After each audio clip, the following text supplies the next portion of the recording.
What is the United States Navy's plan to combat China? The United States of America has been credited with owning and operating the most powerful naval force in the world, but it's no longer the largest fleet.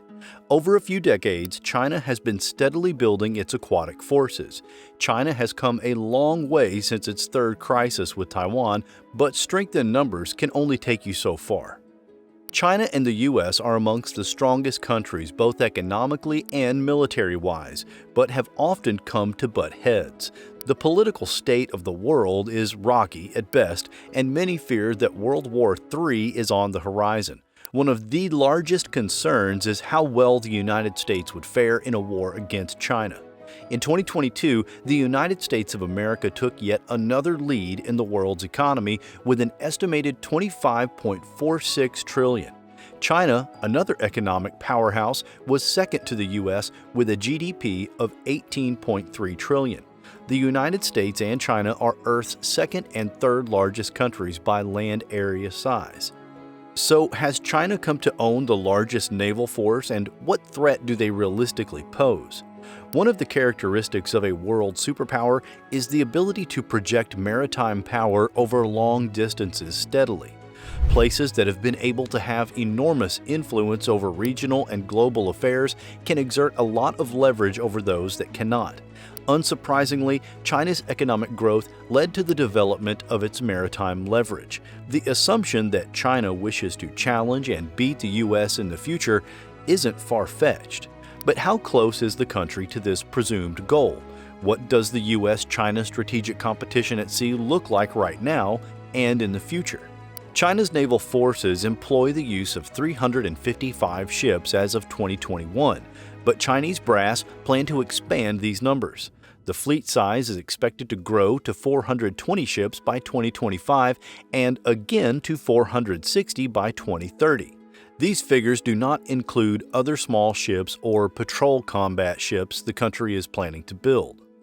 The extent of this growth isn't being met with cheaply purchased materials either. While the expected growth seems to outweigh China's ability to build reliable ships, it seems that quality was not a sacrifice they were willing to give up on. In the summer of 2022, China showed off its newly built muscle following a visit by then House Speaker Nancy Pelosi to Taiwan. In the days following Pelosi's departure, several ships and aircraft demonstrated their power in the Taiwan Strait. This kind of show of force would have been inconceivable 25 years ago after the century of humiliation the nation previously experienced. During the third Taiwan Strait crisis in 1995 to 1996, the island was set to hold its first presidential election, a major milestone in becoming a full-fledged democracy. China, having considered Taiwan a rogue province, launched several missiles across the Strait of Taiwan. This incident prompted the U.S. to send 2 carrier battle groups to occupy the area. In the face of such pressure, China backed down. The Chinese leadership never forgot about the incident, referring to it as the century of humiliation. During the 19th and 20th centuries, China found itself at the mercy of foreign powers because it couldn't push and leverage itself. In the 90s and early 2000s, China wasn't a major threat to the U.S., but the fourth Taiwan crisis had created a much scarier threat. The U.S. Navy is facing a challenging future with its chief rival in the Pacific. China is steadily building its forces and developing technology along with it. Its numbers exceed the U.S. by a large margin. But what are the U.S.'s plans? In late 2022, the United States organized a series of war games. The think tank simulation of a conflict between the United States and China saw Washington on the losing side. Within the opening days of the war, the simulation saw several U.S. aircraft carrier strike groups sunk, hundreds of combat aircraft destroyed, and thousands of military personnel lost.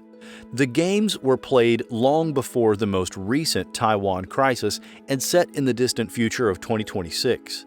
The purpose of the games was to answer one question: should the United States attempt to fight the battle for democracy for Taiwan, relying mainly on the military forces located west of Guam? The answer was dark and shrewd with death. The cost would be too high for the U.S. to sustain and could potentially mark the beginning of a collapse into war. The war games forced the U.S. commanders to rethink their strategy and devise a better plan for deflecting attacks on Taiwan. This simply means that the U.S. will have to match forces and concepts against China's weaknesses while minimizing the number of forces the U.S. will have to position. Thankfully, there is a better matchup that exists, and it involves the U.S. focusing its bomber force against China's Navy and other maritime assets. China cannot reclaim Taiwan or take over other territories in the region if its maritime power is in shambles. The U.S. bomber forces could be the one mortal threat to China's maritime power, but only if U.S. policymakers and military planners properly prioritize it. As of right now, there are few plans to expand the U.S. maritime fleet. Current ships and aircraft are being retired, replaced, and updated, but the numbers are expected to stay relatively the same. This is a concerning fact with the anticipated growth of China's fleet in the future. This does not mean that the fleet is not expanding, just that it's not expanding in the way many would believe it should. Should the U.S. expertly draw out a growth plan alongside re-strategizing a counter-maritime campaign, Washington could be very well positioned to come out on top should a crisis arise in the Western Pacific. Stand-in force is currently only one of the few choices available to deter or defeat prospective Chinese assault. U.S. stand-in forces are an important political commitment to America's exposed allies in the region, but at the same time, policymakers have overwhelmingly favored short-range tactical aircraft. The United States Air Force's fighter-to-bomber ratio is 15.6 to 1, and a vast majority of the U.S. Navy and Marine Corps strike aircraft are short-range. A stand-in force stationed close by will be one of the few options readily available should a crisis arise tomorrow. 2023 has seen the largest naval arms race in history between China and the United States. While there isn't an expected net growth that would be comparable to the net growth expected by China, the U.S. is starting to enact a few plans of its own. The U.S. has twice the tonnage than China. Tonnage is usually an indicator of more weapon systems and capabilities per ship, and while this may seem great, other variables are just as important. One variable Washington has to figure out is the global footprint that is already stretching its forces thin. The demand for U.S. Navy intervention or aid outmatches the supply. The current use of the defense budget can be argued, insinuating that the branches aren't properly using the funding or getting enough.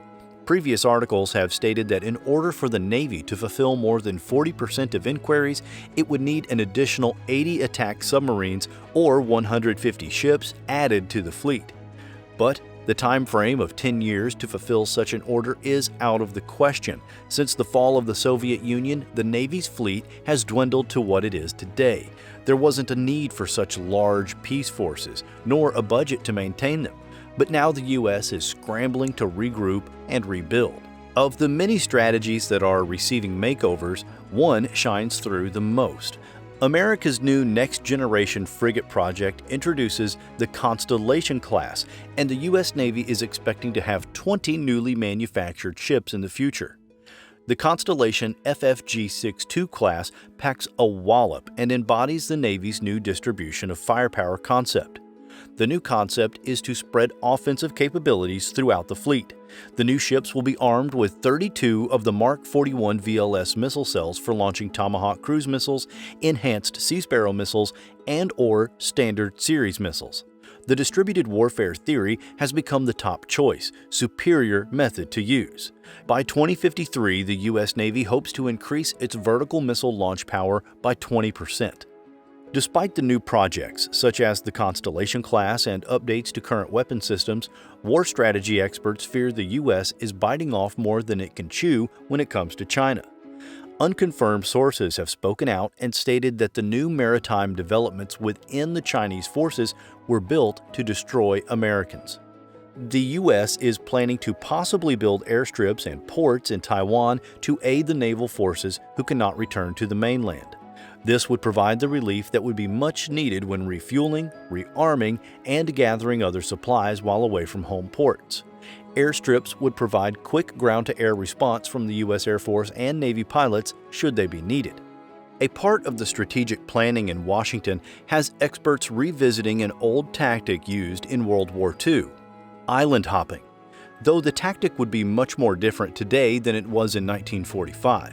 Rather than forces invading and clearing out islands such as Saipan and Tinian, troops would likely set up airfields and air defense systems and defend the island against Chinese attacks.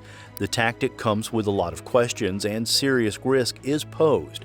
Casualties from shipmates, pilots, and maritimers are predicted to be high. However, several combat development experts have made it extremely clear that they will not turn this into a second Iwo Jima and will forfeit the island if they must. The trend towards war is currently unfavorable for all sides, both for those involved and those spectating. Only time will tell if the U.S. is truly outfitted to outman, outarm, and outstrategize the Chinese. So now we have to ask, what is China's plan? If you enjoyed this video, please be sure to subscribe, like, and comment down below on what you'd like to see next. Be sure to turn on notifications so you'll never miss another video. Until next time.